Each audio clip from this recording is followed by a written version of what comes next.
Welcome to the deep dive. Today we're really getting into the history and activities of the Wo Shing Wo, or WSW. That's right, a triad society with a seriously long history, nearly a century. And you've pulled together some fascinating sources for us, reports, articles, all sorts of things. It paints a picture of an organization that's, well, steeped in tradition but also incredibly adaptable. Exactly. And when we talk triads, we generally mean these Chinese organized crime groups, often with roots in older secret societies like the Hongmen. Right. Societies that maybe started with mutual aid, nationalism, that kind of thing. Precisely. And the Wo Shing Wo's connection to those roots is part of what makes them interesting. So our mission today, for everyone listening, is to kind of unpack the Wo Shing Wo, what defines them, their impact, historically and now, but without drowning in, endless details. Yeah, we want to pull out the key insights from the material you shared. We'll look at where they came from, how they grew, the sheer breadth of their criminal side. Their structure, their global reach, Okay. quite a lot to cover. It is. The sources give us a really solid overview. Okay, so let's dive in. The beginning. 1930, Sham Shui Po, Hong Kong. That's the start. And Sham Shui Po, that location matters. Why is that? Well, it makes the WSW the oldest of the Wo group triads The oldest. and the longest continuously running triad in Hong Kong, period. That kind of staying power, it says something. It really does. And Sham Shui Po itself, what was the significance there? Historically, it was a very dense working-class district. Those kinds of places, they often breed mutual support groups. We can sometimes morph into something else. Exactly. It provided a need for community, but also, let's be frank, opportunities for activities maybe outside the law. Okay, now here's a twist I found really interesting in the history. World War II, the Japanese occupation of Hong Kong. Yes. The Wo Shing Wo apparently collaborated with the occupation government. That is surprising, isn't it? It definitely challenges any simple good guy, bad guy narrative. Absolutely. It suggests, well, pragmatism, opportunism. Could be any number of things. Survival, maybe trying to gain influence in the chaos, seizing an advantage. It shows they're adaptable, maybe ruthless when needed. Did the sources mention any, internal disagreements about that? Or was it just top-down? That's a good question. The sources don't really detail internal arguments about the collaboration specifically, but they do suggest a fairly hierarchical structure, so decisions probably came from leadership. Okay. Then after the war, things changed dramatically again. Massive growth in membership. Oh, huge. The numbers you found are striking from maybe 15,000 up to 70,000 by the 1950s. 70,000. That scale is incredible. How did that happen? A lot of it was refugees coming in from the Chinese Civil War, people displaced, looking for support, looking for ways to survive. Making them potential recruits for established groups like the WSW. Exactly. That influx gave them manpower, reach, influence across Hong Kong like never before. It fundamentally reshaped them. Okay, so let's talk about what they do, the criminal side. The list in your sources is so extensive. It really is. We're talking drug trafficking, arms dealing, arson, fraud, prostitution, human trafficking. Identity theft, money laundering that's hiding dirty money, basically. Right, making illegal cash look legitimate. Plus extortion, assassinations, illegal immigration, kidnapping, racketeering. It's quite the portfolio. It is. And that diversity isn't accidental. It suggests, again, adaptability. They can shift focus if one area gets too hot or less profitable. Let's look at some specifics you pulled out. Drug trafficking becoming their #1 activity by 2005. Yes, and not just locally. Spreading to mainland China, Japan, Thailand, even Australia.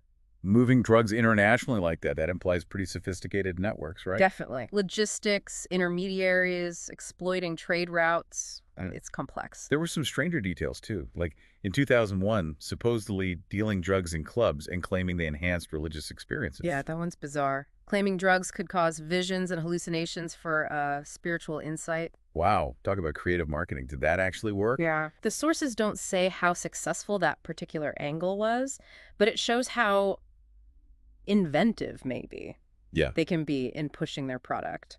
Then there's the control over the secondhand market in Mongkok by 2006. Phones, electronics, stolen cars, even weapons changing hands. Right. It's not just the headline-grabbing stuff. Controlling these everyday, maybe informal markets gives them steady income and local power. And the weapons part is chilling. It underscores the potential for violence, absolutely. Which brings us, sadly, to the attack on journalist Kevin Lau in 2014. A brutal stabbing. Yes, and the sources you provided suggest a possible link to his critical reporting on China. That adds a whole political dimension, doesn't it? It really does. It raises questions about targeting critics, maybe going beyond typical criminal disputes. It hints at that murky intersection of organized crime and potentially political influence. Another major area, extortion. Yeah.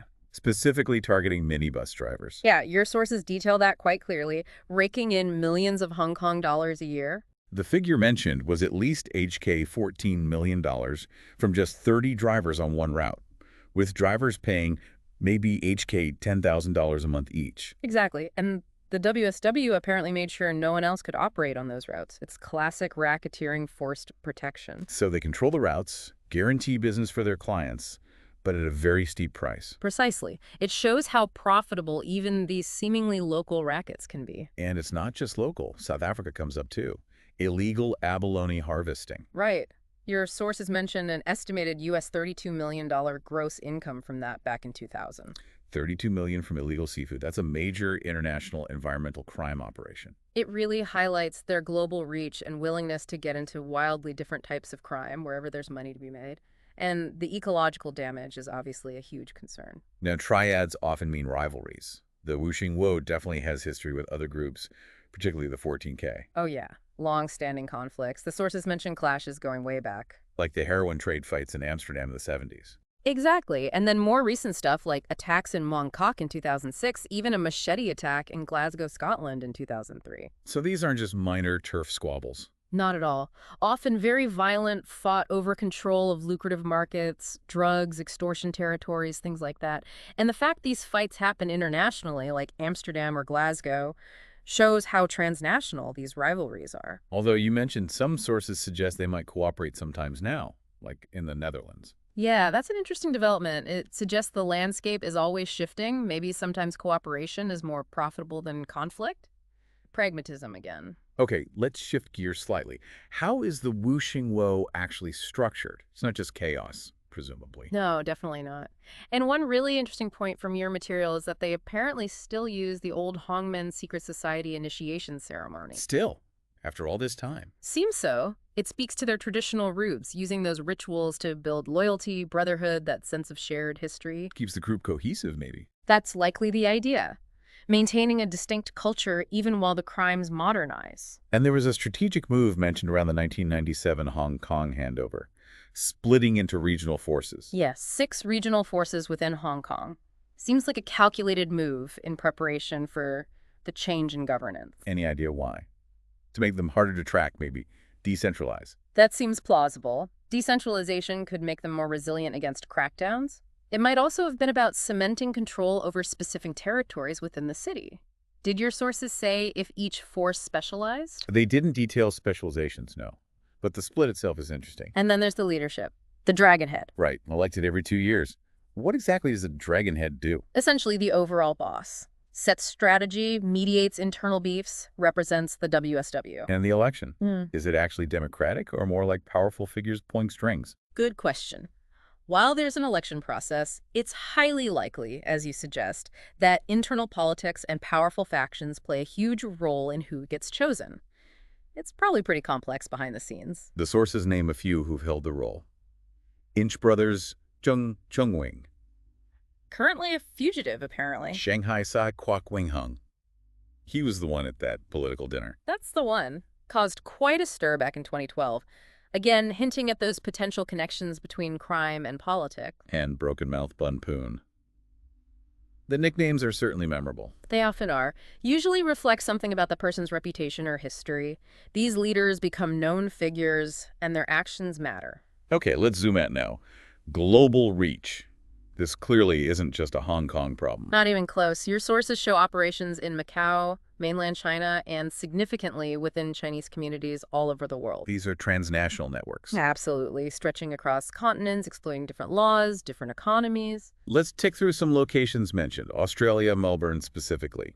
Yeah. Involvement reported there in heroin imports, illegal gambling, prostitution, extortion, even immigration scams, and money laundering.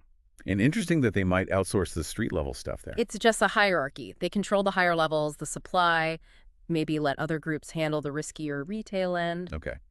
Belgium, Antwerp. Heroin trafficking again, money laundering, gambling, illegal workshops, and using it as a transit point for illegal immigrants. Makes sense. Antwerp being a major port city.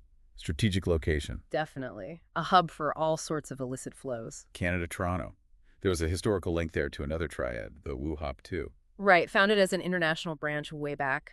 And a mention of a past leader there involved in cocaine dealing who ended up getting killed. A reminder of the dangers involved. For sure. High stakes, internal conflicts, external threats.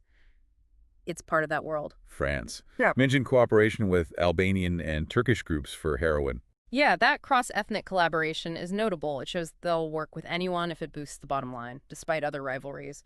Pragmatism wins out. Ireland, Dublin, and Cork. Linked to the rise of Chinese restaurants in the 80s. Seems to be a common pattern. Restaurants can provide a legitimate front, job opportunities that can be exploited, places for operations. And the activities there. Trafficking, casinos, money laundering. Yeah. Even a big cannabis farm busted. Yes, in County Leitrim. And crucially, arrests linked back to WSW leadership in the UK shows the interconnectedness. Right. Netherlands, Rotterdam, and Amsterdam.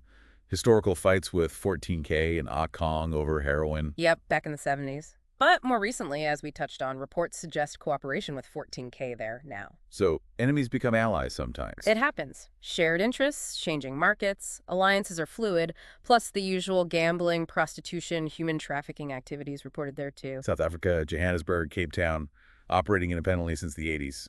That's what the sources suggest. Involved in fraud, drugs, firearms. It indicates these international branches can have a fair bit of autonomy. They adapt to the local scene. Exactly. While sharing the name and maybe history, they carve out their own niches. And finally, the UK. Seems like a major hub for them. Definitely. Believed to be the largest triad group there. London, Manchester, Portsmouth, Birmingham, Liverpool, Glasgow. Pretty wide. Activities. Heroin, counterfeit goods, fighting over pirated video sales back in the day. Cooperating with 14K on cigarette smuggling in Scotland, linked to serious violence like murders that unsolved 1985 Glasgow restaurant owner case. Fake credit card scams, turf wars like that 2003 Glasgow machete attack, a drug dealer murder in Carshalton in 2007, a big street fight in Manchester's Chinatown in 2010, reportedly linked to recruitment. The list for the UK is quite detailed in your sources. It paints a picture of a long-standing, significant, and often violent presence across the country. Okay. So, wrapping this all together then, what we've seen from the sources is, well, a triad, the Wo Shing Wo, with this incredibly long history starting in Hong Kong. Almost a century old, yeah. Huge growth spurts, involved in just about every type of crime imaginable, from local extortion to global drug running and even environmental crime. An incredibly diverse and adaptable criminal enterprise. With a structure that mixes old traditions, like those ceremonies, with modern adaptations like the regional split and elected leadership. Sort of. A blend of old and new, definitely. But a global footprint that's just vast. Operating across continents, sometimes fighting, sometimes cooperating with rivals like the 14K. It really underscores the scale and complexity we're talking about. Based on the material you shared, listeners should have a much clearer sense of this organization's scope. Absolutely. Your sources provide a compelling look at a deeply entrenched and highly influential group that's proven adept at surviving and expanding for decades. It's a testament to their resilience and adaptability, however problematic the context. Which leads us to a final thought, something for listeners to maybe mull over. Given this demonstrated ability of the Wo Shing Wo to constantly adapt, to shift strategies, to expand into new territories and new types of crime over so many decades, what does that really tell us about the challenges we face globally in trying to tackle transnational organized crime, especially in a world that's always changing, always getting more connected? That's a heavy question. It certainly suggests it's not a simple fight. And these groups are constantly evolving targets. Definitely something to think about. Thanks for taking this deep dive with us.